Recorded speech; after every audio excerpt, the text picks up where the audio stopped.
رسول اللہ صلی اللہ علیہ وسلم نے اس وقت جب آپ کے گرد صحابہ کی ایک جماعت بیٹھی ہوئی تھی فرمایا کہ مجھ سے بیعت کرو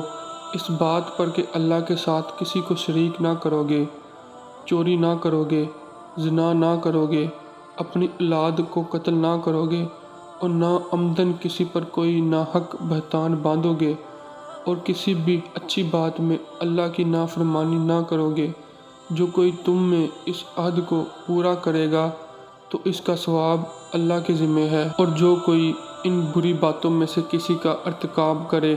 اور اسے دنیا میں اسلامی قانون کے تحت سزا دے دی گئی تو یہ سزا اس کے گناہوں کے لیے بدلہ ہو جائے گی، اور جو کوئی ان میں سے کسی بات میں مبتلا ہو گیا اور اللہ نے اس کے گناہ کو چھپا لیا تو پھر اس کا معاملہ اللہ کے حوالے ہے،